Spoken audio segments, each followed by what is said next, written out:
Bonsoir à toutes et à tous. J'ai le plaisir de vous souhaiter la bienvenue à ce webinaire de la série Ce qu'en disent les experts organisé par SP Canada, Division Québec, auquel prennent part différents spécialistes en sclérose en plaques. Ce soir, nous aborderons le sujet très intéressant de la recherche scientifique sur la sclérose en plaques. Merci de vous joindre à nous aujourd'hui. Nous tenons tout d'abord à remercier notre commanditaire principal, Novartis, et nos commanditaires partenaires, Biogène, EMD Serono et Roche, sans qui la tenue de ce webinaire ne serait pas possible. Je suis Jean-Sébastien Lavoie. Il me fait grandement plaisir d'animer encore une fois le webinaire. Je suis impliqué auprès de SP Canada depuis quelques années. J'ai participé à la web-série Souper Party ainsi qu'aux capsules d'information Premier Soutien. Je vis avec l'ASP, alors je suis toujours très content d'être aux premières loges de ces webinaires. Avant de commencer, veuillez noter que le webinaire est enregistré et pourra donc être visionné ultérieurement sur notre chaîne YouTube. Vous recevrez un courriel avec le lien vers l'enregistrement lorsqu'il sera disponible. Le lien sera également partagé sur la page Facebook de SP Canada. Si vous avez des questions pendant la présentation, veuillez les entrer dans la boîte qui apparaît à l'écran. Bienvenue aux participants et participantes qui nous visionnent en direct sur Facebook. Vous pouvez également poser des questions en commentaire. Nous tenterons de répondre au plus grand nombre de questions possibles après la présentation. Veuillez noter que SP Canada n'approuve, n'endosse ni ne recommande aucun produit ou traitement en particulier, mais fournit plutôt de l'information pour aider les personnes à prendre leurs propres décisions. Je désire maintenant souhaiter la bienvenue à l'expert qui prendra part au webinaire d'aujourd'hui, David Gosselin. Alors, bienvenue David. Oui, merci. Bonsoir à tout le monde. Donc, petite bio rapide, c'est lors de tes études en psychologie à l'Université de Toronto que tu as eu la piqûre pour la recherche. Tu as entrepris en 2004 une maîtrise et un doctorat à l'Université Laval en neuroimmunologie sous la direction du docteur Serge Rivet. Tu t'es ensuite spécialisé davantage dans ton domaine en réalisant des études postdoctorales en génomique de 2012 à 2017 à l'Université de la Californie. Tes travaux de recherche et dont les résultats ont été publiés dans les revues Science and Cell ont, entre autres, permis de définir les principes moléculaires sous-jacents aux fonctions des cellules microgliales qui sont impliquées, un sujet que je connais par cœur, qui sont impliquées dans la sclérose en plaques. Depuis maintenant près de 7 ans, tu diriges un laboratoire au centre de recherche du Centre hospitalier universitaire de Québec, dont l'objectif est de mieux comprendre le rôle de l'inflammation dans les maladies du cerveau, dont la sclérose en plaques. Alors, bienvenue David, la parole est à toi. Oui, merci Jean-Sébastien pour l'introduction. J'aimerais aussi remercier les organisateurs de la Société de sclérose en plaques Division Québec de l'invitation. C'est toujours un privilège de sortir de notre lab et de venir divulguer, de faire part de nos recherches, essayer de faire le pont entre la société, ce niveau académique-là, qui peut être un peu abstrait quand on n'y vit pas au jour le jour. Et non seulement c'est un privilège, mais je pense aussi que l'exercice ce soir est très important. Hein. On sait qu'il y a beaucoup à l'époque de l'ère de l'information et on veut combattre la désinformation, bien, des événements comme ça nous aide à nous éduquer et à essayer de comprendre où la science en est, où les réponses vont être, où elles viennent et où elles vont être dans un futur qu'on espère être prochain. Et donc, oui. Et donc, mon nom est David Gosselin. Je suis professeur-chercheur au sein du département de médecine moléculaire de l'Université Laval.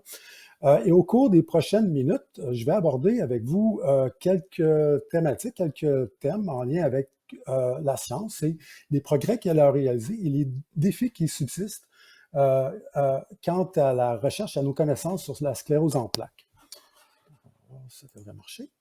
Et si je fais ça, oui. Et donc, j'ai divisé ma conférence sous 3 grands axes. Je sais qu'on est un petit peu limité dans le temps. Si on n'est pas en mesure de couvrir tous les aspects, c'est pas si grave que ça. J'ai été en ordre de priorité aussi, soit dit en passant. Et donc, dans un premier temps, j'aimerais je vais survoler avec vous quelques caractéristiques de la sclérose en plaques. En ce qui a trait à la neuropathologie, qu'est-ce qu'on pense qui survient au niveau des défectuosités du cerveau pour mener à la sclérose en plaques. On va aussi s'attarder un petit peu aux causes, comment celle-ci en vient à être déclenchée, faire un petit récapitulatif sur les traitements qui sont offerts et les traitements qui sont en développement, Par la suite, je vais enchaîner avec une courte présentation, une courte description de mon laboratoire et je vais voir avec vous aussi de décortiquer c'est quoi la vie de chercheur, qu'est-ce que ça sous-entend la recherche sur le plancher avec des souris, dans notre cas. Et s'il y a du temps, peut-être je pourrais faire un bref retour là, sur mon parcours, ce qui m'a amené à devenir chercheur, bien que Jean-Sébastien en a fait un peu, vous en avez fait part un peu dans son introduction. Alors, sans plus tarder, bon, la sclérose en plaques, c'est quoi? Eh bien, comme vous le savez, comme vous probablement l'imaginez très bien, c'est une maladie du système nerveux central et c'est une maladie inflammatoire où il y a une réponse immunitaire qui est dirigée contre des composantes de notre cerveau. Dans le cas de la sclérose en plaques, cette composante, c'est une substance qu'on appelle la myéline, la myéline forme une gaine qui va venir assurer le bon fonctionnement des neurones. C'est une substance, la myéline, qui est très riche en gras, qui est très riche en cholestérol. Et ce que la myéline va faire au niveau d'une sous-structure des neurones, c'est qu'elle va permettre l'influx nerveux d'un neurone A à un neurone B de se faire de façon presque instantanée. Donc, un neurone qui n'aurait pas de myéline, on pourrait penser que l'influx nerveux traverserait cette composante, ce qu'on appelle l'axone, de façon progressive. Or, avec la myéline, eh bien, ça marche par compartiment, de sorte que toute l'axone peut devenir conducteur pour l'influx nerveux. Donc, dans la sclérose en plaques, cette myéline est dégradée, ce qui va rendre la conduction ou le transport d'influx nerveux très peu efficace, le rendre celui-ci défectueux, ce qui va engendrer avec le temps aussi une mort ou une certaine défectuosité au niveau des neurones, et les neurones vont venir à mourir, à se dégrader énormément. Donc, dans la sclérose en plaques, souvent, ça va débuter, et les symptômes qui en font part, par des sensations de picotement. Il va y avoir des manques de coordination et des pertes d'équilibre. Il va y avoir des problèmes aussi au niveau du système visuel, perte de vision floue. Il va y avoir aussi des pertes de contrôle au niveau de notre système immunitaire qui est plus automatique en ce qui a trait au contrôle de la vessie et des intestins. Il va y avoir des épisodes de fatigue. Il va y avoir aussi des troubles d'humeur et des troubles cognitifs. L'apparition de ces symptômes-là et leur persistance momentanée dans le temps va amener les individus qui en sont affectés à consulter un neurologue. Et celui-ci, en suivant une certaine procédure, en faisant des tests et des questionnaires, en regardant le profil de ces symptômes-là, agrémenté de données par imagerie de résonance magnétique, ça va l'amener à poser un diagnostic sur l'état du patient. Dans certains cas, ça ne sera pas nécessairement la sclérose en plaques, mais si les critères sont, si le patient répond à une certaine liste de critères, eh bien le diagnostic de sclérose en plaques peut être apposé. Et pour illustrer aussi au niveau de l'imagerie, eh bien l'imagerie est devenue très importante pour aider à comprendre, pour aider à diagnostiquer la sclérose en plaques. Et à ce niveau aussi, on parle de lésions de type T2 ici qu'on peut voir qui nous permettent de quantifier les dommages qui subsistent, qui sont présents au niveau du cerveau. Donc, ça fait des plaques ici, des taches blanches. Et avec une autre type d'imagerie de résonance magnétique, eh bien, on est capable de venir distinguer différents types de plaques. Par exemple, ici, les taches blanches reflètent une activité immunitaire très importante pour les plaques qui sont ici. Et on pense que ces régions ici seraient des plaques de démyélisation active, alors que les régions plus en noir nous indiqueraient que ce sont plus des plaques qui sont relativement vieilles et qui sont devenues chroniques et où l'activité inflammatoire est peut-être redevenue plus calme, bien que le cerveau ne s'est pas réparé. Les personnes qui vivent avec la sclérose en plaques vont vivre avec différents profils. C'est une maladie qui est très hétérogène. Souvent, je ne suis pas neurologue, mais pour avoir parlé à des neurologues et certains patients, c'est une maladie qui est très mystérieuse. Dans la majorité des cas, la maladie, elle est caractérisée par une forme qu'on appelle récurrente rémitante. Donc, ce sont des épisodes de symptômes qui vont survenir de façon subite. Et après, il va y avoir une certaine accalmie. Les épisodes vont revenir. Il va y avoir ce va-et-vient entre les poussées et les épisodes d'accalmie à travers le temps. Dans une dans la plupart de ces cas-là, il va y avoir par la suite une progression, une forme progressive qui va s'instaurer. On l'a dit, progressive secondaire, où ces épisodes de poussée et de rémitence deviennent plutôt une dégradation chronique ou une progression chronique de la maladie, tant au niveau des symptômes que des lésions dans le cerveau. Dans 15% des cas, les épisodes de récurrence et de rémittance ne font pas partie de la maladie. On parle plutôt d'une forme chronique ou d'une forme progressive primaire de la maladie, qui, elle, est caractérisée par un début et une progression constante à travers le temps. Où il va y avoir une accumulation de dommages, il va y avoir une accumulation ou une lourdeur qui va s'instaurer au niveau des symptômes. La sclérose en plaques est une maladie qui se développe pas de façon aléatoire. Il semble, par les études épidémiologiques, on sait qu'il y a des personnes qui sont plus susceptibles que d'autres de la développer. C'est le cas, par exemple, des femmes. La sclérose en plaques, généralement, est diagnostiquée dans un ratio 3 pour 1, donc 3 femmes pour 1 homme. Donc, une prépondérance pour les femmes de développer la maladie. Et on note aussi que les personnes qui sont... la maladie a tendance à être diagnostiquée plus fréquemment au fur et à mesure qu'on s'éloigne de l'équateur. Donc, les pôles nord, pôles sud, les populations plus nordiques ou sudiques ont tendance à être plus fréquemment diagnostiquées de la maladie. Et il y a aussi, au-delà des formes qui sont la majorité des cas, il y a des formes qui sont pédiatriques aussi, donc des enfants qui développent des formes de la maladie de sclérose en plaques. Maintenant, ça fait un portrait ici très sommaire de ce qu'est la sclérose en plaques, de ce qu'on peut voir de la sclérose en plaques vis-à-vis les patients dans la vie de tous les jours. Mais ce qu'on cherche à comprendre en science, c'est comment tout ça en vient à être déclenché et qu'est-ce qui fait que la myéline, cette fameuse myéline-là, en vient à être dégradée dans la sclérose en plaques. C'est une maladie inflammatoire, comme je l'ai mentionné plus tôt, et c'est une maladie où on pense que des cellules immunitaires, ici schématisées par les cercles ou les sphéroïdes blancs, viennent attaquer nos neurones. Et on a plusieurs évidences qui nous indiquent que le système immunitaire pourrait être impliqué dans la maladie. Je ne vous fais pas part de toutes les évidences ou de tous les types d'évidences qui nous mènent qui supportent cette conclusion, mais je vais m'attarder peut-être à cet exemple ici. Ici, ce que vous voyez, c'est un marquage qui est dirigé, c'est un marquage qui a été fait en post-mortem chez un cerveau d'un patient qui a vécu avec la sclérose en plaques. On a fait un marquage pour révéler une protéine ou une composante de la myéline. C'est un marquage qu'on appelle MBP. Et quand une myéline est saine dans un cerveau sain, c'est un marquage qui est caractérisé qui va donner une coloration très brune. Or, dans le cerveau du patient qui a vécu avec la sclérose en plaques, on note ici ces régions blanches là, qui sont dévouées de signal, ce qui nous indique une plaque de démyélisation.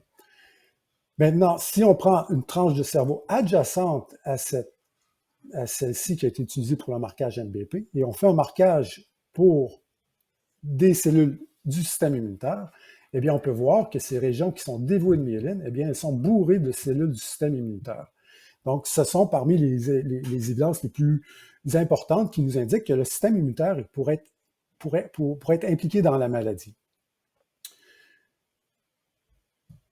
Et maintenant, bon, sachant cela, et ça nous amène à poser une autre question, qui est, qu'est-ce qui amène ce système immunitaire-là, qui est programmé pour nous défendre contre des pathogènes comme le COVID-19 ou l'influenza ou les infections bactériennes? Eh bien, qu'est-ce qui l'amène à s'attaquer à l'autre, au corps de l'individu? Et si on trouve qu'est-ce qui se dérègle ici, on pourrait utilement comprendre comment la maladie se développe. Ce qu'il faut savoir, et je pense que vous ne serez pas surpris de la réponse, c'est que la sclérose en plaques, quand on essaie de comprendre comment elle se développe, eh bien, c'est très complexe. On a de plus en plus d'éléments de réponse, comme on va le voir, mais ça demeure très complexe. Et ce qu'on pense, c'est qu'il y a des facteurs de risque génétique, donc des gènes qui pourraient prédisposer à la maladie, mais aussi des facteurs environnementaux qui, ensemble, viendraient interagir pour déclencher la maladie. Donc, par prédisposition génétique, on peut penser à des variants génétiques. Ça peut vous paraître abstrait comme concept, mais c'est essentiellement pour dire que on n'est pas tous faits pareil, on est tous des humains, mais on n'a pas tous les mêmes traits, le même génome, le même ADN. Et dans ces différences-là peuvent survenir des petites variations qui vont prédisposer pour la maladie. Dans la composante génétique et biologique, il y a évidemment aussi le sexe à la naissance. Donc, les femmes qui sont nées femmes au départ à la naissance, bien, comme on l'a vu, sont prédisposées pour développer la maladie. Ces facteurs peuvent interagir avec quelques facteurs environnementaux. Et parmi ceux-ci, on pense que la latitude ou cette distance de l'équateur-là amène certains éléments qui pourraient favoriser le développement de la maladie.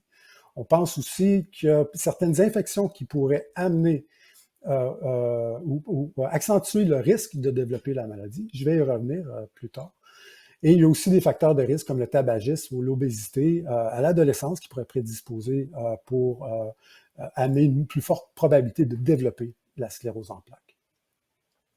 Et tout ça interagit ensemble pour essentiellement avoir le bon cocktail d'éléments qui va faire en sorte qu'une personne va déclencher, qu'il va y avoir un déclenchement des symptômes de la sclérose en plaques.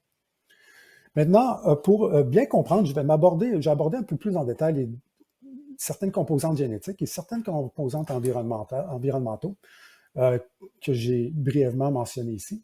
Mais d'abord, juste ouvrir peut-être une petite parenthèse avec un petit cours de génétique 101. Vous inquiétez pas, il n'y aura pas ici d'examen suite pour vérifier vos connaissances. C'est vraiment, mon but ici, c'est vraiment d'essayer de simplifier ou de rendre plus concret qu'est-ce qu'on veut dire quand on parle de gènes qui peuvent prédisposer pour la maladie. Et pour ça, j'aimerais juste vous faire part de comment on pense, c'est quoi un gène essentiellement.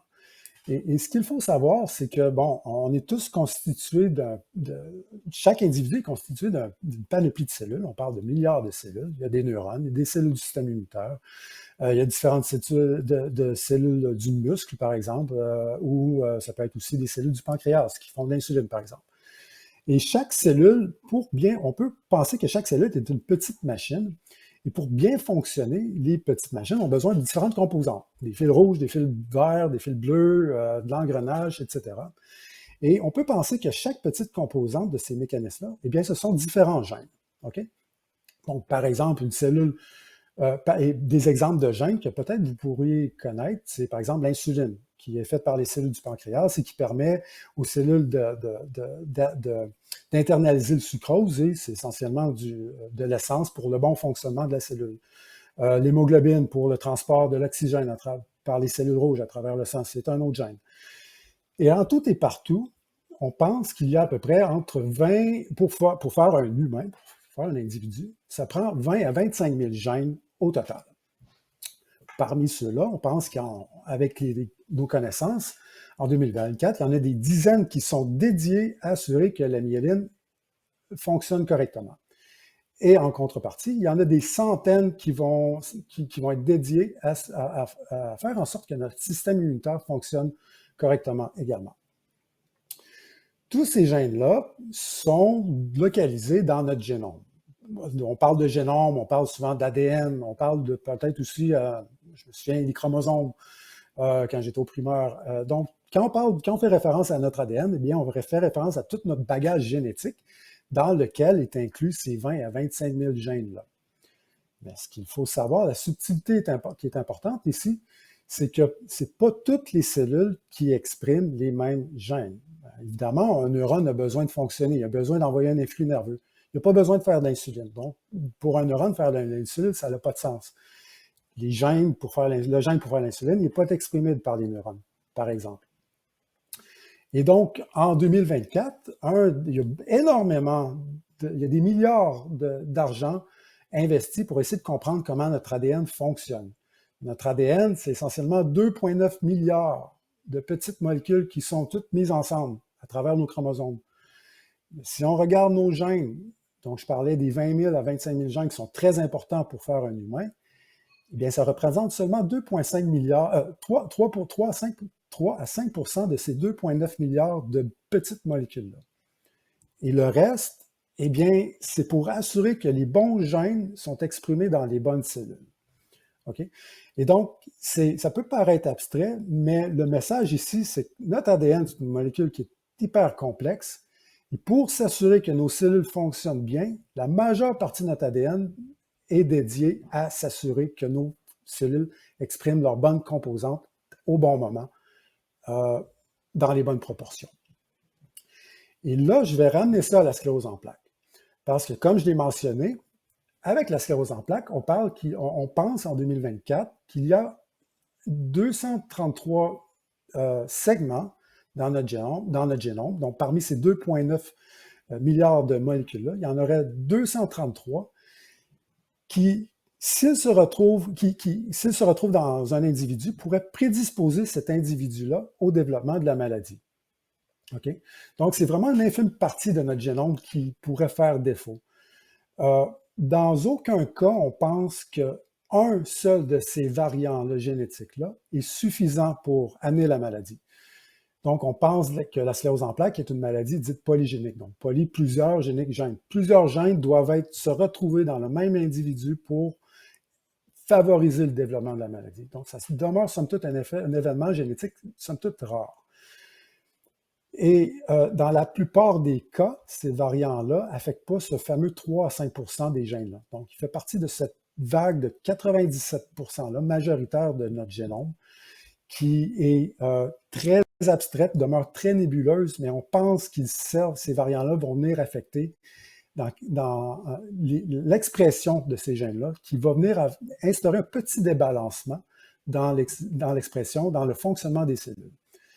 Mais là où les données génétiques ont été très révélatrices également, c'est que la majorité des variants semblent être en mesure de réguler les gènes du système immunitaire et non pas les gènes du système nerveux. Et ce que ça nous laisse croire, ça, c'est que c'est vraiment un débalancement au niveau du système immunitaire qui vient favoriser le déclenchement de la maladie.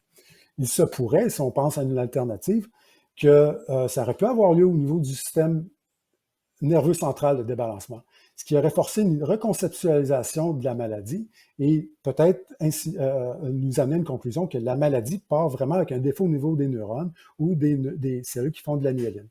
Ça ne semble pas être le cas. On parle vraiment d'un débalancement au niveau des cellules du système immunitaire. Ici. Du moins, c'est ce que la génétique nous indique en 2024. Et j'ai parlé aussi également de facteurs environnementaux.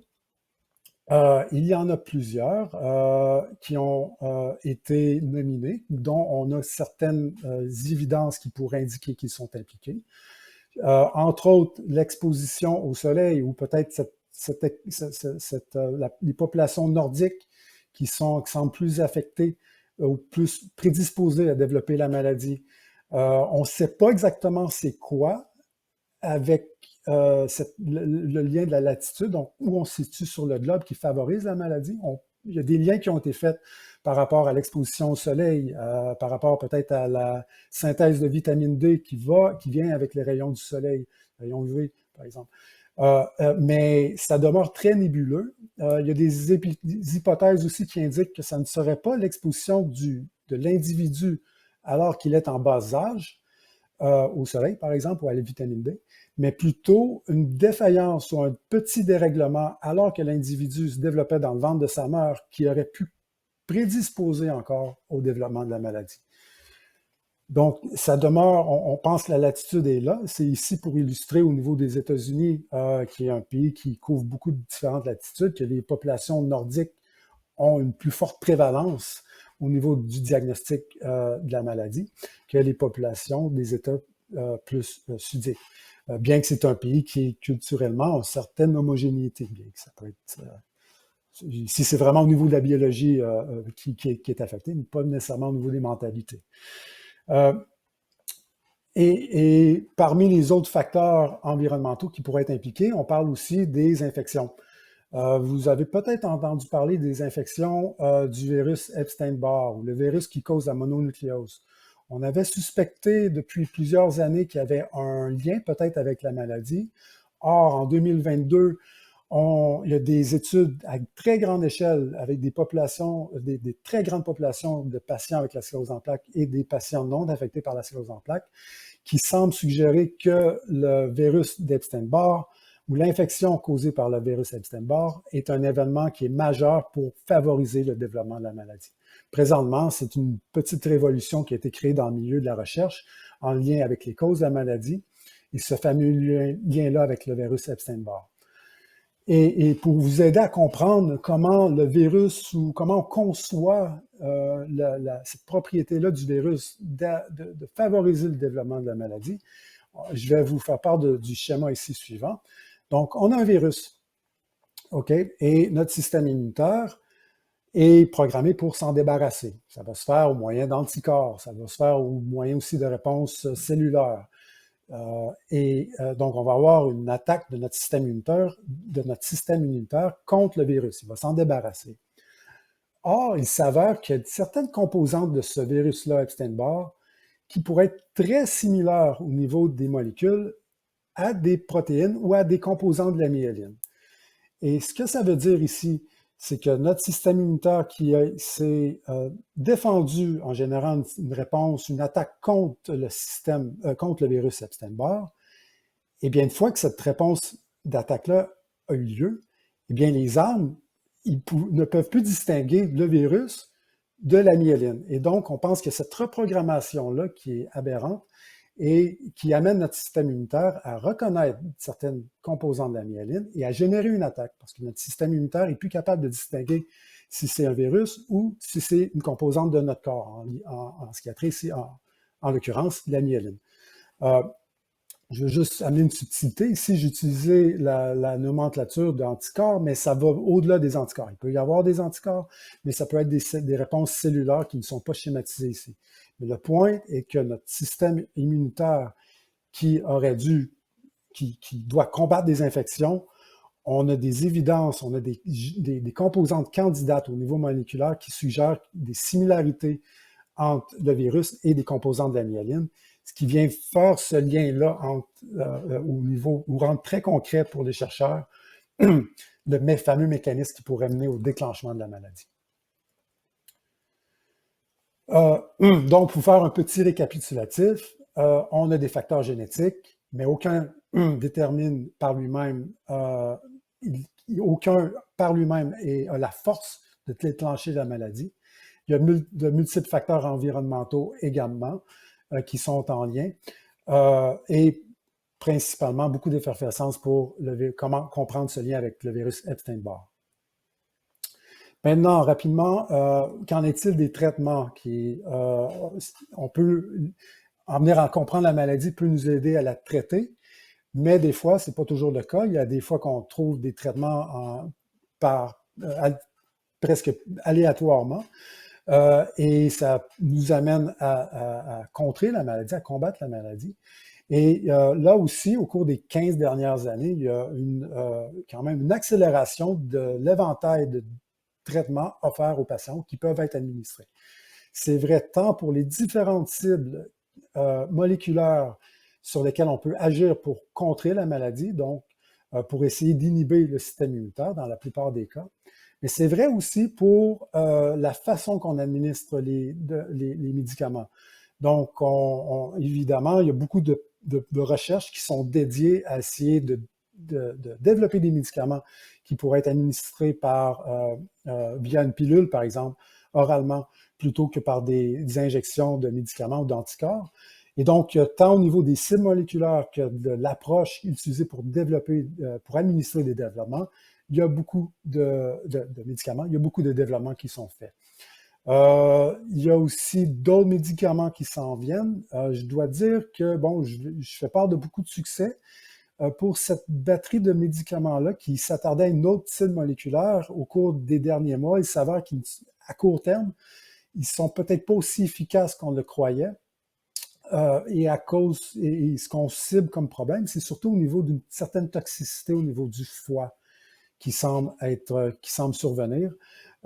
Ceci dit, ma compréhension du domaine, c'est que les compagnies pharmaceutiques croient beaucoup encore à ces médicaments-là parce que ça serait probablement une première, ça serait, en guillemets, pardonnez-moi l'anglicisme, un game changer.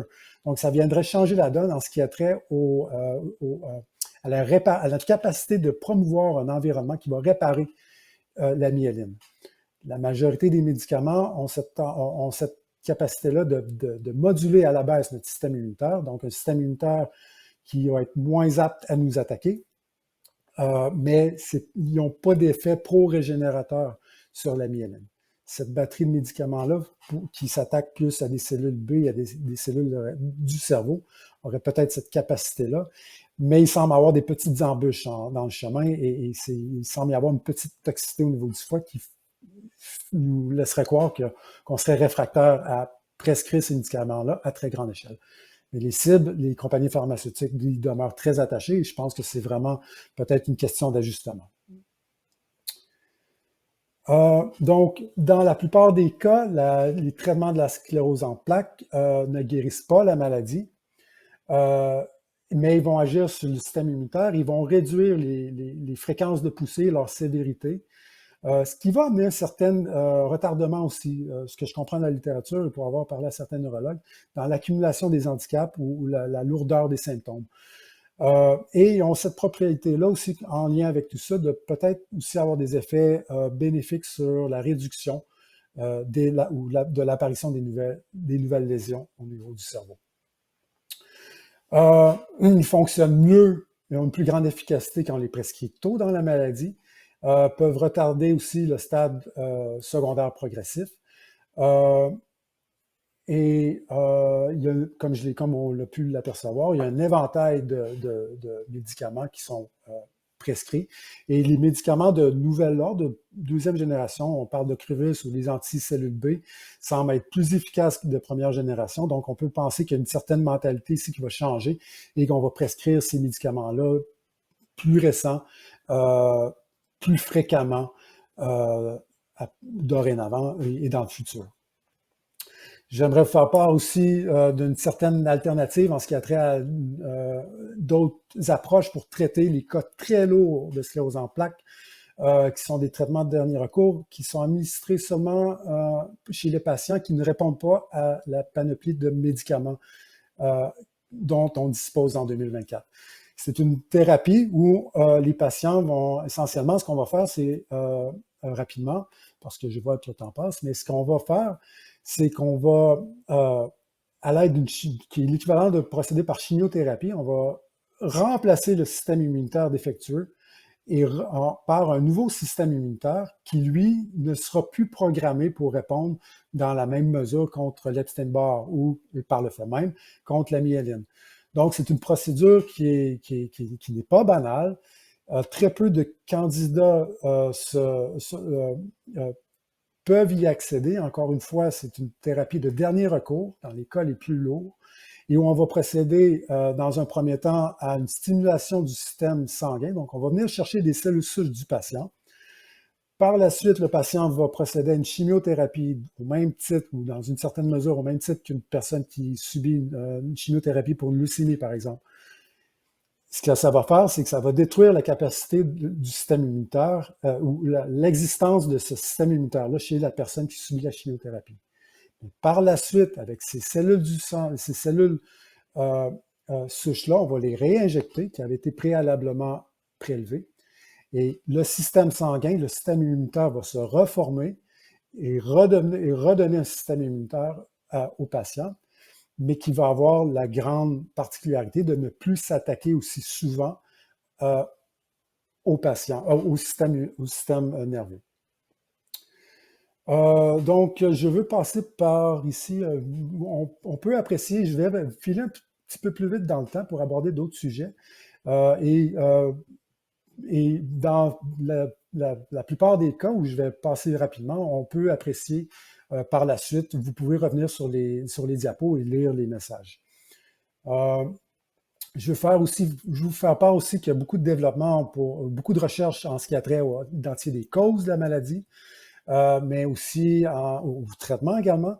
Mais aussi, il y a tout l'aspect technologique aussi qui génère beaucoup d'effervescence dans le domaine pour essayer de trouver des biomarqueurs ou des signaux que notre corps pourrait nous envoyer qui nous permettent d'indiquer qu'une poussée va survenir dans 2 semaines, par exemple, ou dans 24 heures, ou essayer de préparer en avance ou de comprendre en avance l'évolution de la maladie. On parle ici de technologies qui vont être portables, qui ont un potentiel énorme pour générer beaucoup de données dans la vie de tous les jours des patients. Et en l'occurrence, ici, on a une patiente munie d'un bracelet et qui est munie de sensors qui vient capter une panoplie de données sur l'activité musculaire de la patiente. Et dans les études cliniques, on s'aperçoit que le mariage de ces données-là avec avec le profil clinique permettrait de prédire l'arrivée de poussées ou la progression des poussées à travers le temps. Donc, il y a énormément de technologies, de données qu'on pense générer à travers ce qu'on peut capter que le corps nous dit. Et avec l'intelligence artificielle, on peut imaginer un scénario où dans le futur, on va être capable de prédire si tel et tel événement survienne, qu'une poussée s'en vient dans la vie du patient, des patients.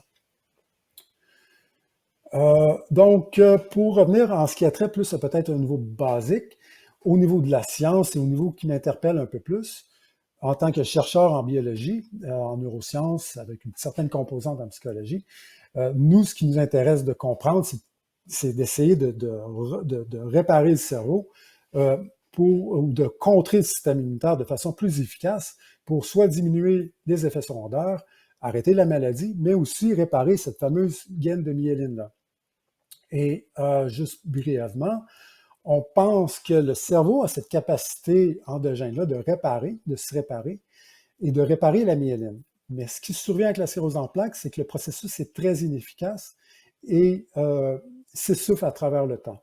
Donc, on a une plaque ici qui est dévouée de myéline et on a ici, juxtaposée à cette plaque démyélisante-là, une autre plaque avec une coloration de myéline moins intense, mais elle nous indique qu'il y a probablement un événement de réparation qui a eu lieu ici.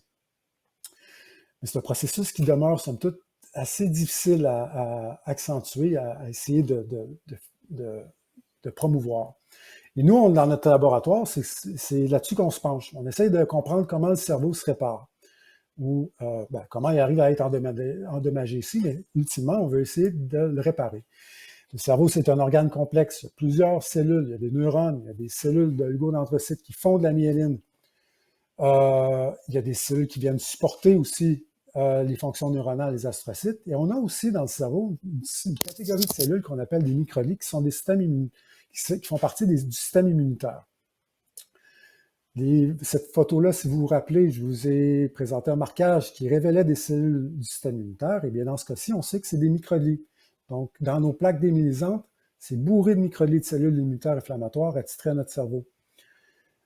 Et ces microlies-là, en conditions basales, ils sont importantes pour combattre les infections du cerveau, mais aussi pour réparer, dans le cas de dommages tissulaires, vont à leur façon aider à réparer le cerveau. Mais dans le cas de la sclérose en plaques, eh bien, leur activité inflammatoire est détournée et va plutôt être redirigée contre la myéline ou favoriser la destruction de la myéline. Et pour répondre à nos questions, on fait usage de souris.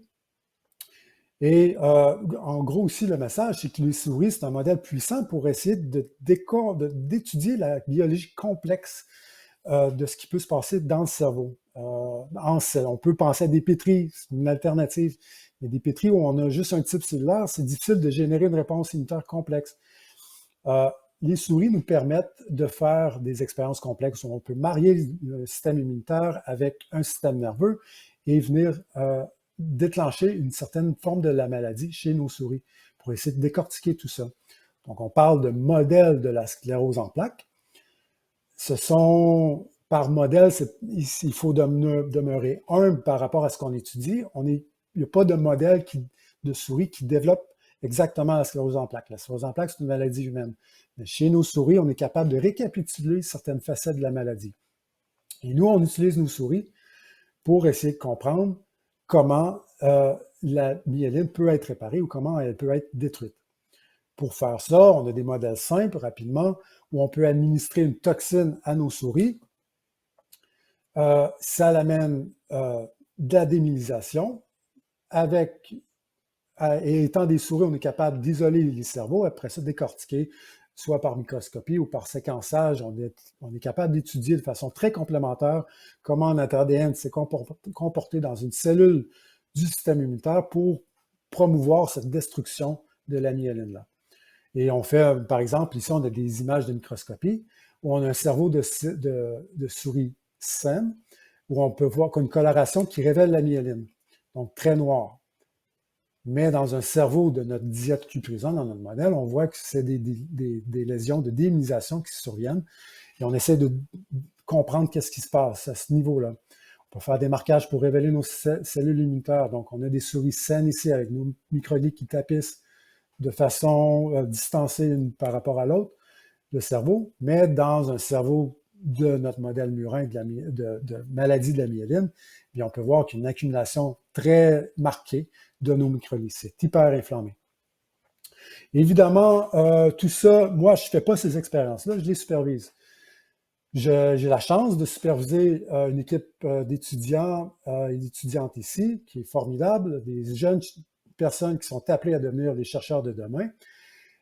Et évidemment, on a la chance de bénéficier de l'aide de notre assistante de recherche, Stéphanie, et à plusieurs niveaux, j'ai la chance de partager tant ma vie au laboratoire que ma vie à l'extérieur du laboratoire. Et on a deux joyeux lurons qui sont Logan et Zachary.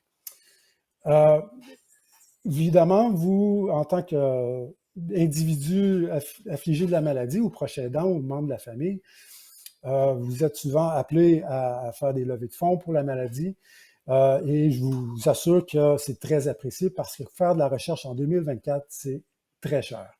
Je n'irai pas ici ligne par ligne à travers les différents coûts, mais c'est des dizaines de milliers de dollars à chaque année qui doivent être investis dans un laboratoire pour le faire fonctionner. Et moi, une de mes tâches principales, au-delà de superviser les étudiants et étudiantes, c'est d'aller chercher des fonds. Et ici, j'ai de l'information aussi à travers les différents organismes. Je vais passer rapidement parce que je vois que le temps file encore. Je vais avoir du temps pour les questions. Mais il y a différents organismes subventionnaires qui viennent nous aider à différents niveaux. Généralement, les budgets les plus forts pour la recherche sont alloués via le gouvernement canadien.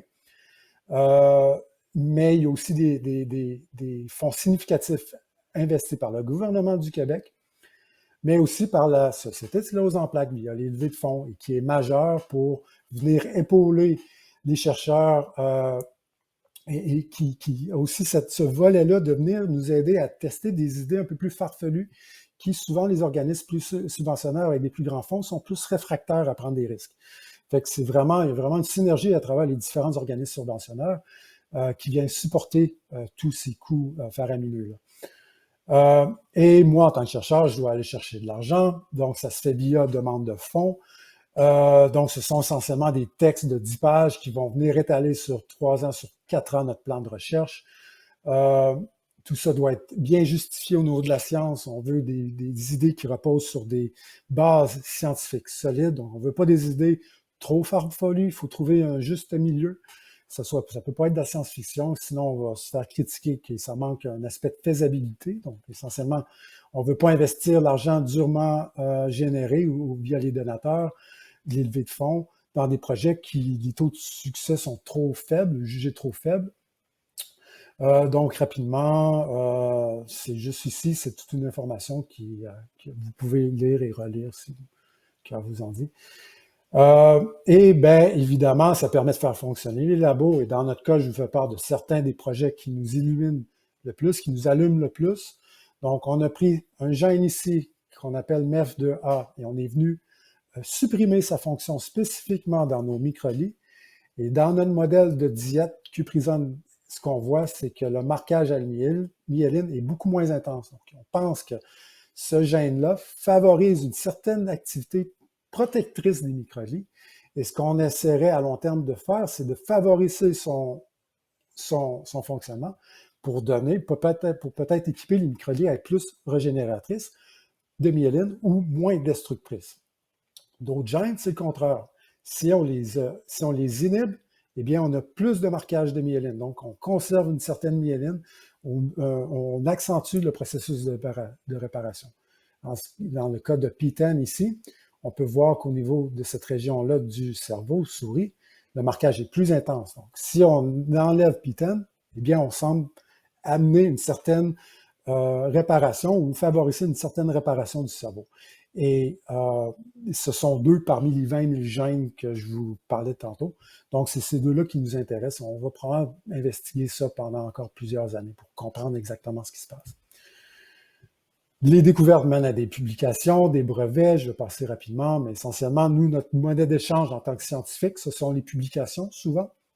Donc, on s'échange d'informations et des publications qui vont essentiellement faire part de nos résultats, partager nos recherches avec la communauté scientifique et autres personnes intéressées également via publication. Il peut y avoir des processus ici qui peuvent être très sinueux, très complexes. Encore une fois, je n'irai pas ligne par ligne. Et aussi, bon, c'est encore une fois, je pense, périphérique au point important de ma discussion en lien avec le temps qui reste. Les découvertes peuvent mener à des brevets qui, eux, peuvent être exploités pour développer des nouvelles thérapies, des biomarqueurs. Je veux vous faire part ici juste peut-être une petite parenthèse rapide sur que les découvertes qu'on génère peuvent être très fondamentales et on peut se poser la question, ouais, mais à quoi ça sert ça? Et c'est le cas ici de cette découverte-là qui a été faite en 2005. Donc, on parle déjà de 18 ans, en fait 19 ans. Donc, c'est une découverte sur des petits mécanismes au niveau de la génétique et des fameux ARN que vous avez peut-être déjà entendu parler avec les vaccins. Donc, en 2005, on se demande à quoi ça va servir à ça. Mais cette technologie-là a été massive, a été majeure pour développer les fameux vaccins contre la COVID.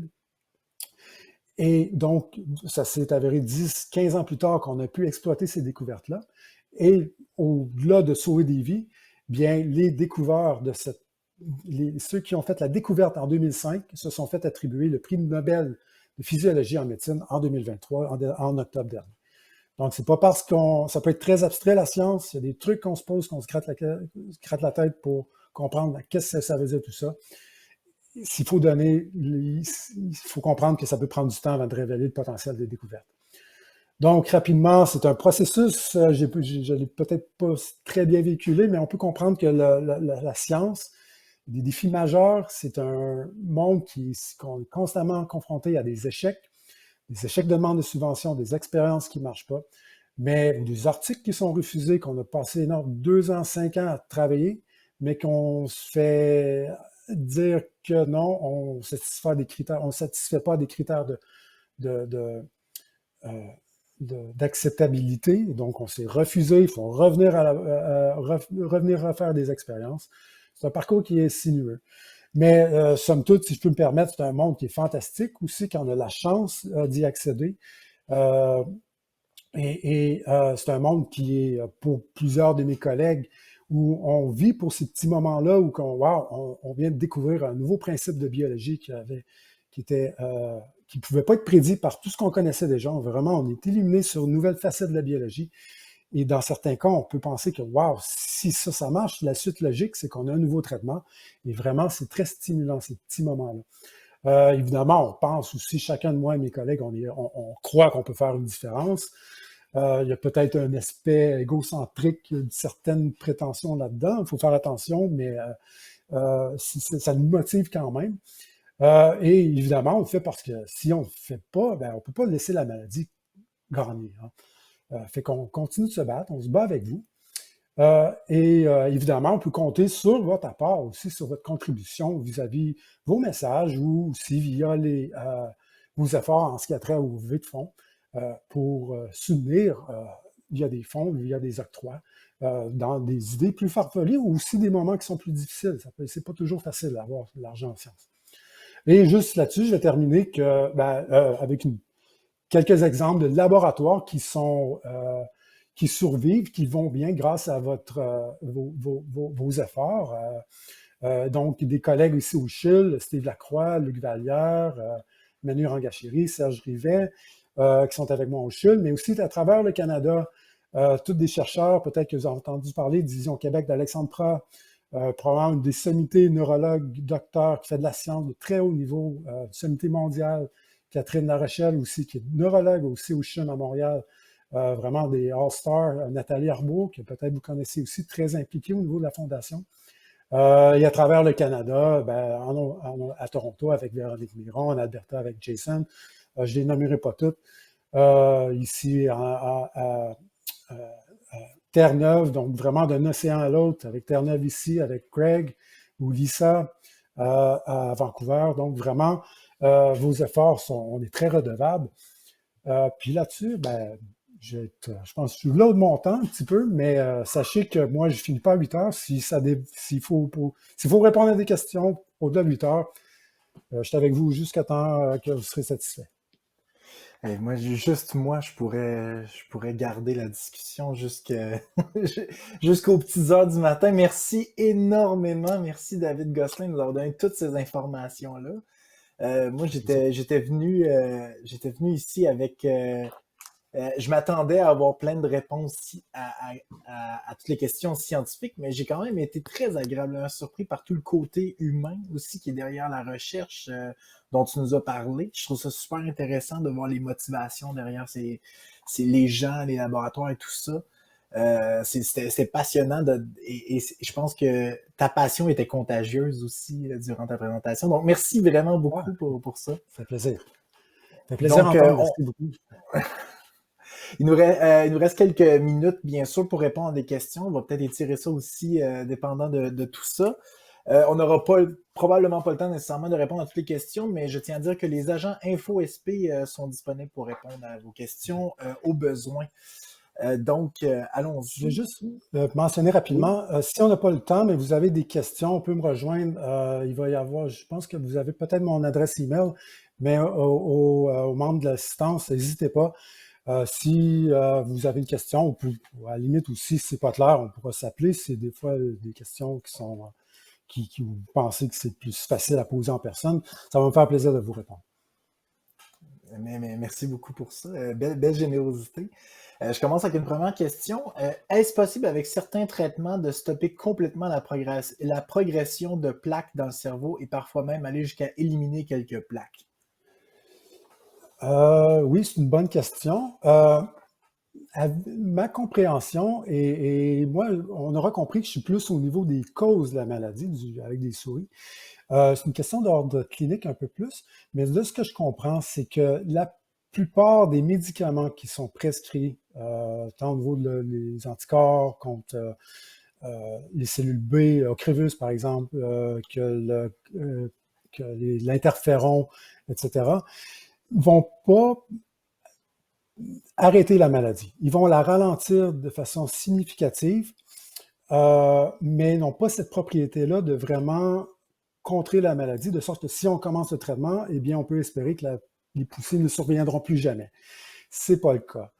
Dans le cadre des thérapies plus poussées où je faisais référence aux cellules souches, au remplacement avec des cellules souches, et dans ce cas-là, ça a quand même certaines propriétés qui ne sont pas encore égalées avec les médicaments, mais la maladie, elle survient toujours, elle est toujours là, mais de faire très, très diminuée, très, très contrée dans sa progression. Mais j'ai jamais entendu parler de médicaments ou d'approches thérapeutiques qui vraiment, wow, ça l'a arrêté complètement. On n'en est pas encore Mhm. là. OK. Je fais moi, je saute sur une question qui me brûle les lèvres depuis le début, que je voulais juste poser. Ça vient de moi, excusez-moi, Oui, pas de je problème. me promouvois. J'avais juste une question par rapport. Je m'intéresse depuis un bout beaucoup à la nutrition par rapport à ce genre de maladie-là. Mais en fait, en le disant, je réalise que c'est vraiment quelque chose qui s'attaque plus aux symptômes que ça s'attaque aux causes de la maladie.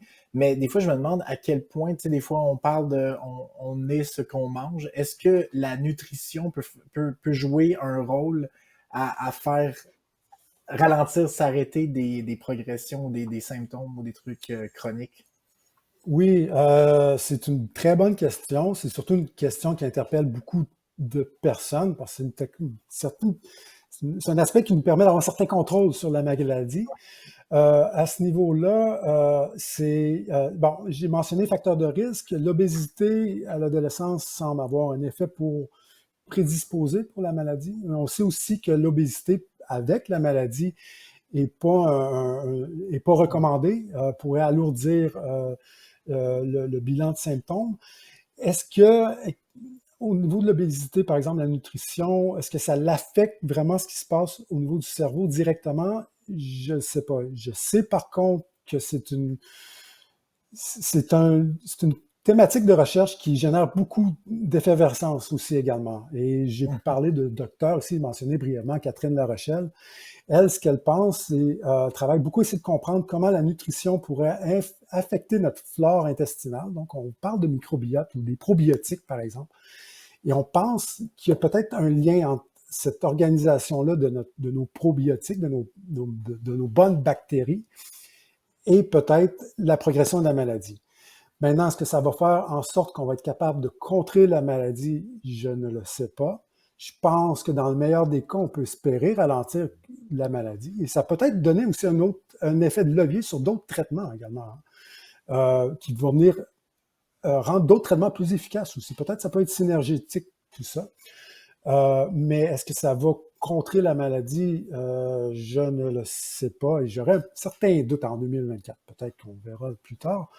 Mais certainement, je pense, mais au-delà de ça, c'est important peut-être prendre faire les efforts nécessaires pour essayer de prendre soin de soi, quitte à ce que l'exercice, ben, ça a des effets bénéfiques au-delà de la maladie. Tu sais, on est peut-être plus allumé, on même peut-être va juste se voir dans le miroir, peut-être ça peut avoir un effet d'alléger un peu le fardeau de la maladie, puis je pense que c'est pas banal. Mhm. Oui. Ben, merci. Une autre question. Est-ce qu'il y a présentement des études pour le développement d'un médicament qui reformerait la myéline? Oui, j'ai parlé d'une catégorie de médicaments présentement qui, bon, on est embêté parce qu'il semble avoir une certaine toxicité au niveau du foie. Mais ce qui semble s'avérer, c'est que ce type de médicament-là, c'est probablement la première classe qui permettrait de rediriger l'activité des microglies pour accentuer leur capacité de réparer la myéline. Donc, en 2024, c'est notre meilleur candidat. C'est notre classe de médicaments candidate qui est la plus proche. On cogne à la porte, mais il faut régler ce problème de toxicité-là. Mhm. Si Ouais. on arrive à le régler, eh bien, on peut espérer que ce médicament-là, en combinaison avec le Crevus, par exemple, ou des anticorps contre les cellules T qui sont déjà prescrits, pourrait vraiment favoriser, amener les conditions gagnantes pour réparer le cerveau. Il y a d'autres recherches qui ont essayé, des recherches chez les souris qui ont amené des molécules ou des cibles moléculaires. On les a essayées chez l'humain, mais encore une fois, il y avait ça marche bien chez la souris, mais il y a cet aspect de toxicité-là qui survenait et on n'est pas capable de prescrire ces médicaments-là assez longtemps pour peut-être noter des changements au niveau du cerveau. Donc, c'est excessivement complexe. On se bat contre la maladie, mais on se bat aussi contre l'organisme qui tolère mal ces médicaments-là en trop grande présence. Et là, il faut continuer. On n'a pas le choix, mais on a des éléments de réponse ici et là à chaque fois. OK. Y a-t-il des avancées importantes pour des traitements destinés à la forme progressive secondaire? Oui, ben encore une fois, on pense que cette classe de médicaments-là qui fait défaut avec la Mm. toxicité du foie, ce sont des inhibiteurs d'une kinase qu'on appelle, le sigle, l'abréviation, c'est BTK, donc des inhibiteurs de BTK, qui est un autre gène parmi les 20 000. Euh, ça serait, on pense qu'il serait, pour être efficace, ce serait en 2024, c'est notre meilleure carte pour, à court terme, essayer de réparer ce qui ne va pas avec cette facette de la maladie-là, cette forme de la maladie. Il y a beaucoup de recherches aussi qui est fait en lien avec ça, parce que de plus en plus, ce qu'on comprend, c'est qu'on est capable de dompter, si vous voulez, notre système immunitaire dans le cadre de la maladie. Donc, les anticorps contre les cellules B marchent très bien. Donc, de plus en plus, on est capable de le mettre au tapis, si vous voulez. Mais il manque cette composante-là de réparation. Et l'argent, tranquillement, va s'en aller d'essayer de contrer notre système immunitaire pour la rediriger, pour le réparer. tranquillement avec le temps. OK. Donc, ce que je comprends, c'est que ces médicaments-là qui sont toxiques pour le corps, ils sont en train d'essayer ils retravaillent constamment sur ces médicaments-là pour les rendre moins toxiques. Oui, il y a plusieurs approches. Ça peut être dans les doses ou la fréquence à laquelle ils sont prescrits. C'est, c'est pas banal, mais je pense qu'on peut y arriver. Ça peut être aussi la formulation parce que souvent les drogues, ils ont 3, 4 autres molécules qui sont faites pour être administrées pour assurer leur stabilité.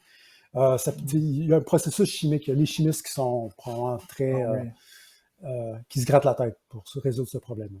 Mais je pense, dans l'humanité, j'ose croire qu'on a résolu des problèmes au niveau de l'ingénierie qui sont plus importants que ça. Ouais. Fait que je pense qu'on peut y arriver.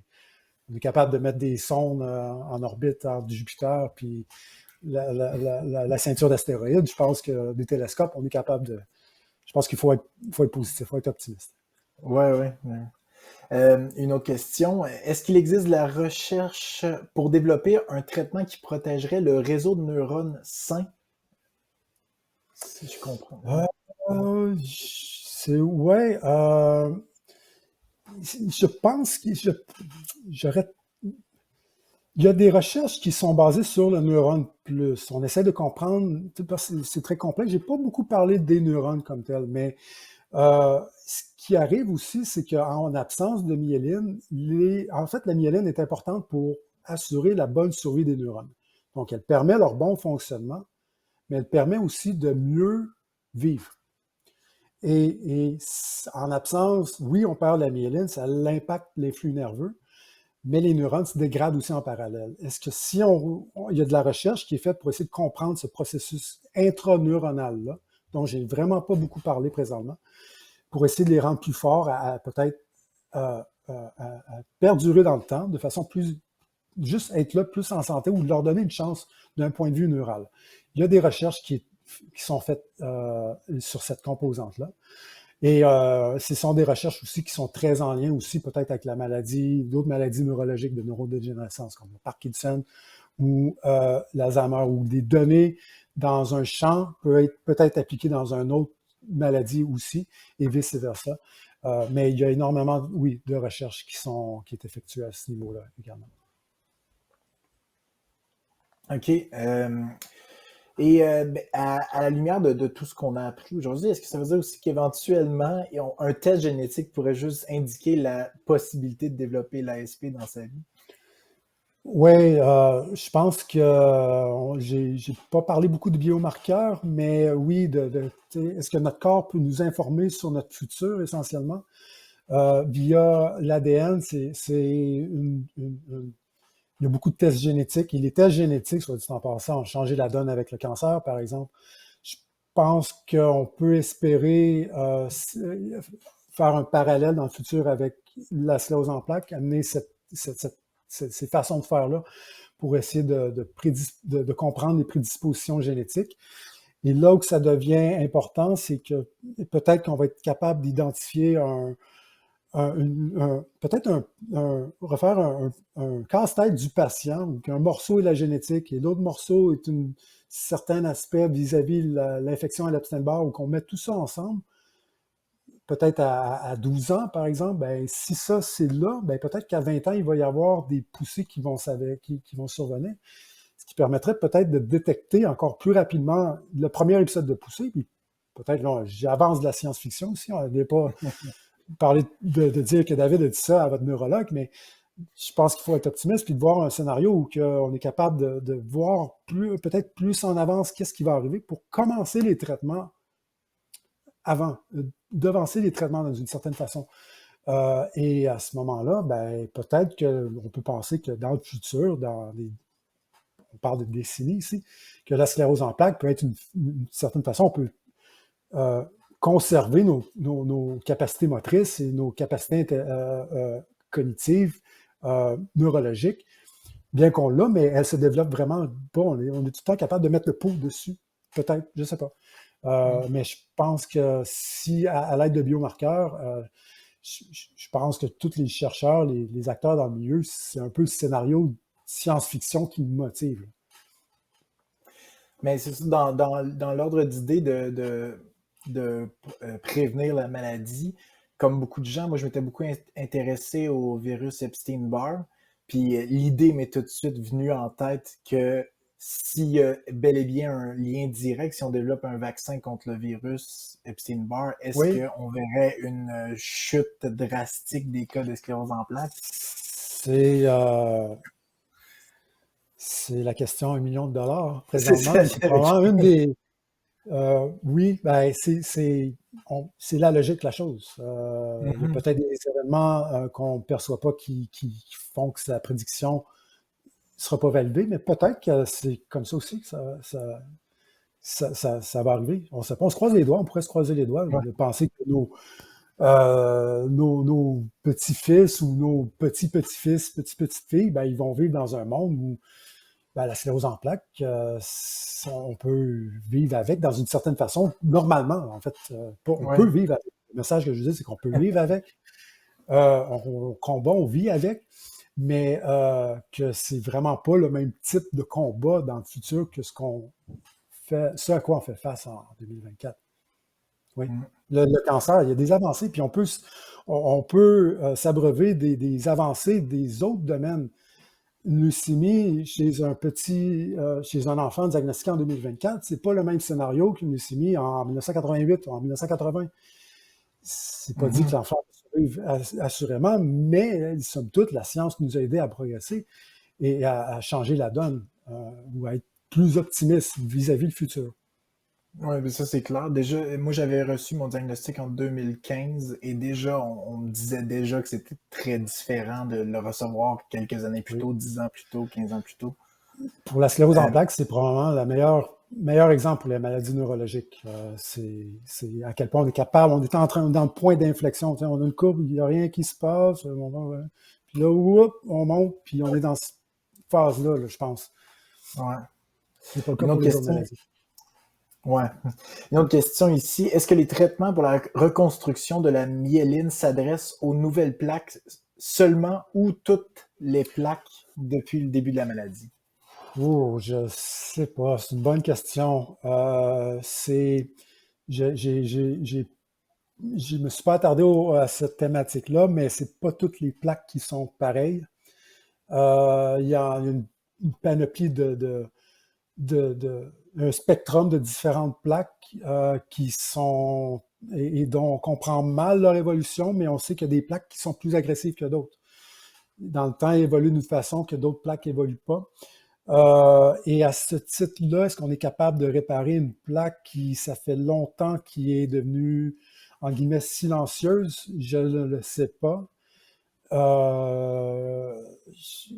Je ne sais pas si on a encore les bons outils, si on a en 2024 les bons outils pour s'attaquer à ça. Je pense qu'en 2024, on est juste intéressé à guérir une plaque, puis après ça, on trouvera c'est quel type de plaque. Euh, Puis à la limite, on voudrait toutes les guérir. Et ce sont des bonnes questions. Peut-être, j'aimerais savoir des réponses dans 2, 3 ans, 4 ans, si on me réinvite. Ah oui. Je peux te donner la réponse. Ça serait intéressant de voir les différences entre les deux présentations. Je pourrais réécouter ce que j'ai dit et Ouais, y actualiser mon répondre. message. Ouais, Ouais. c'est ça. Est-ce qu'il y a une raison qui explique l'emplacement des plaques dans le cerveau? Y a-t-il des endroits plus risqués dans le cerveau qui causent des symptômes plus importants ou plus graves? Oui, c'est c'est, euh, c'est plus au niveau, comment dire,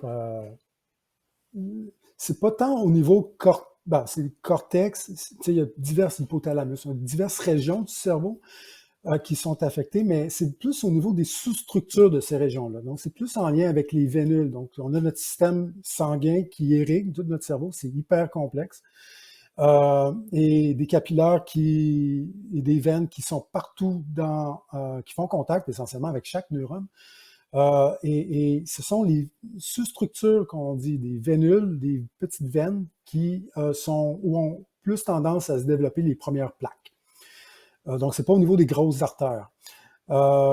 Mais Au-delà de ça, la sclérose en plaques a tendance à se développer plus au niveau du cerveau que la moelle épinière. Le système nerveux central comprend le cerveau et la moelle épinière, donc c'est plus au niveau du cerveau.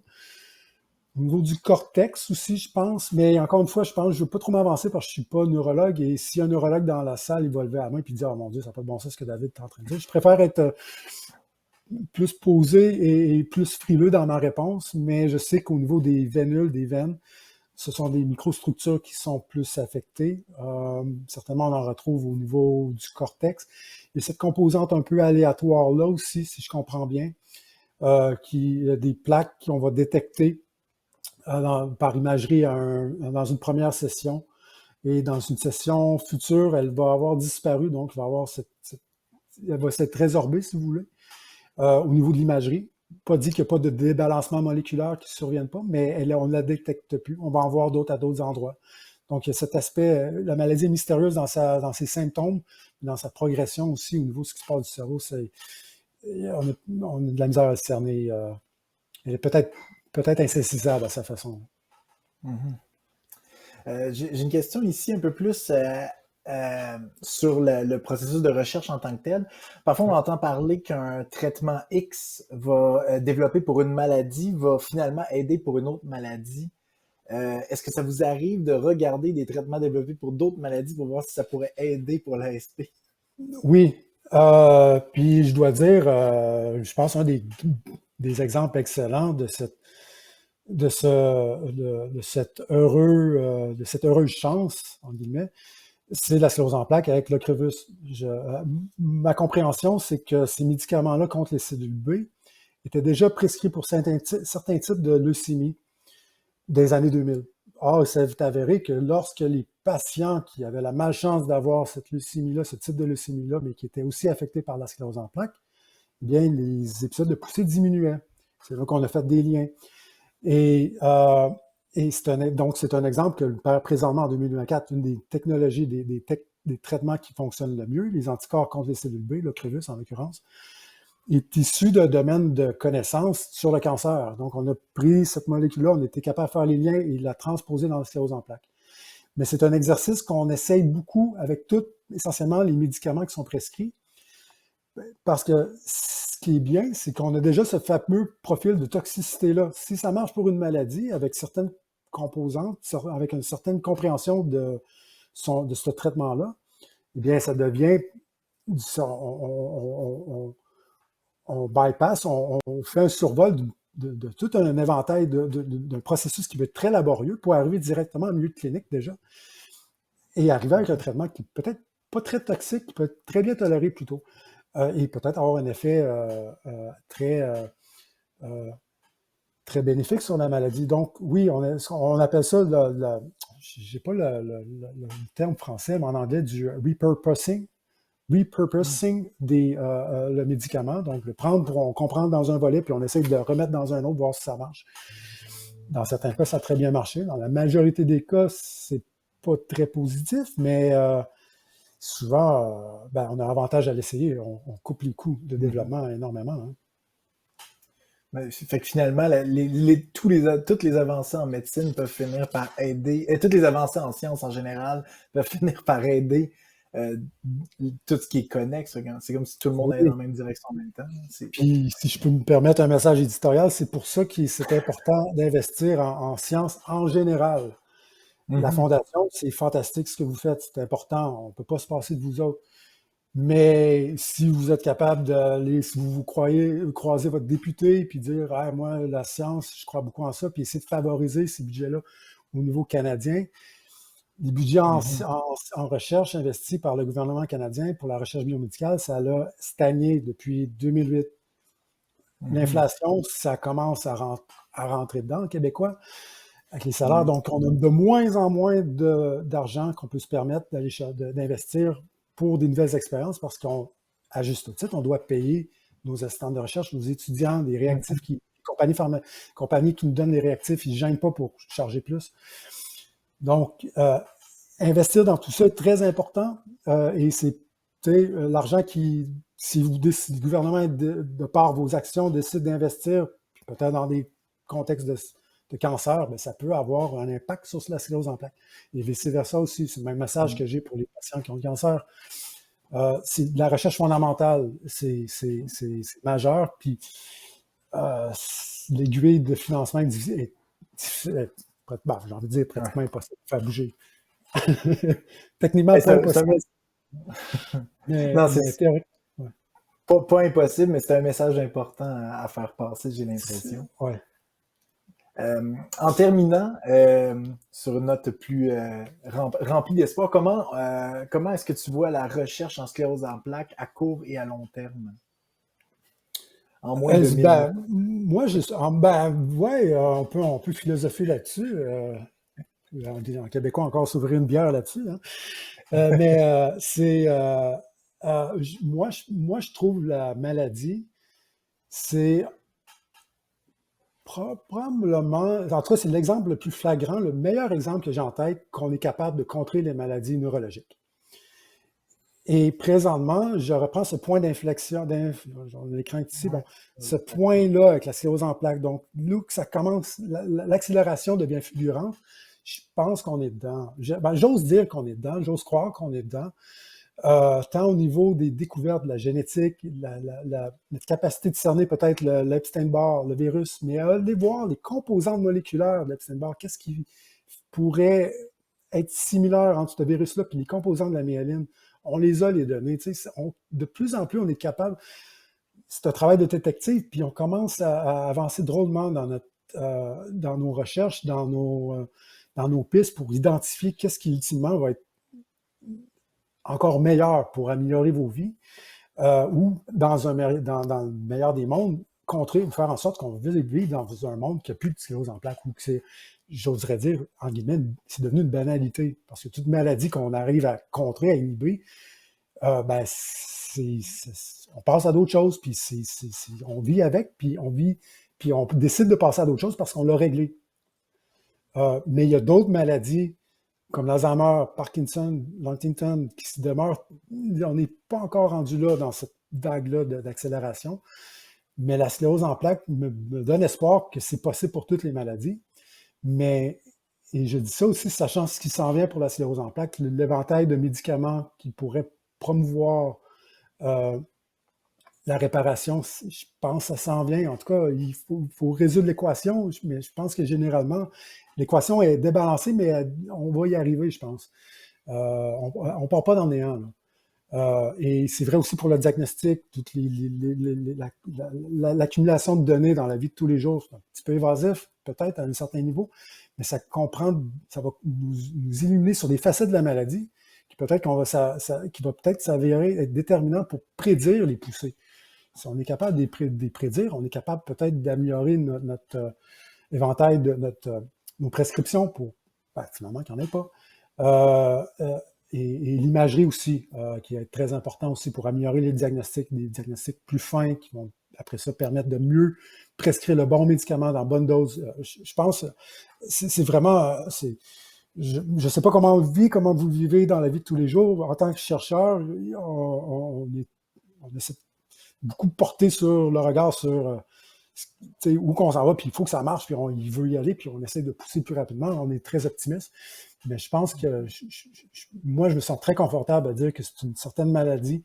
C'est une maladie qui a un certain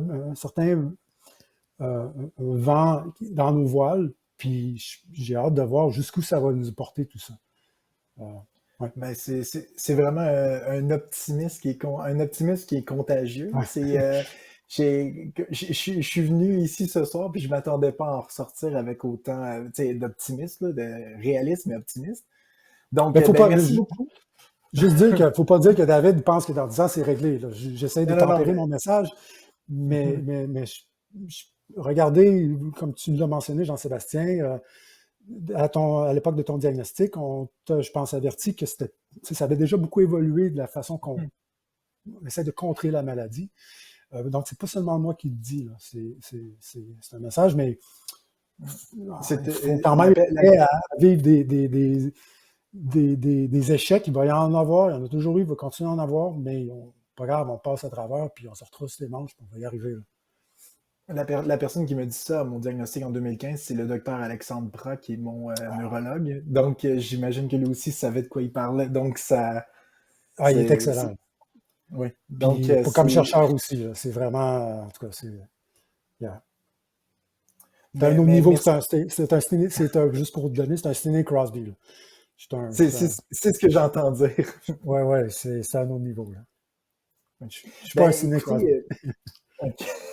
Écoutez, merci, merci vraiment beaucoup de toutes ces réponses-là. Comme je disais, il y a le côté de la science et tout ce qui est en arrière de la sclérose en plaques.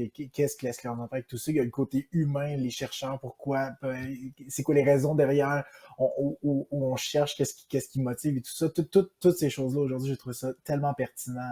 Merci vraiment, vraiment beaucoup de tout ce que tu nous as apporté ce soir. Ça m'a fait plaisir, hein. Puis, comme j'ai mentionné à Victoriaville, dans le cadre de même type d'événement, si on a besoin de moi encore, je lève la main, puis ça va me faire plaisir de participer. Donc, ben, merci beaucoup. En terminant, je vous rappelle que les enregistrements des webinaires précédents sont disponibles sur notre chaîne YouTube. Merci encore à notre conférencier David Gosselin. Suivez également SP Canada sur les réseaux sociaux pour rester à l'affût des dernières nouvelles. Encore une fois, nous tenons à remercier notre commanditaire principal, Novartis, et nos commanditaires partenaires Biogène, EMD Serono et Roche. Je vous remercie d'avoir pris part au webinaire qui s'est tenu ce soir. Avec toutes les belles choses dont on s'est parlé aujourd'hui, on voit vraiment qu'il y a un optimisme et un espoir à avoir. Fait que là-dessus, je vous souhaite une très belle fin de soirée. Merci. Bonsoir.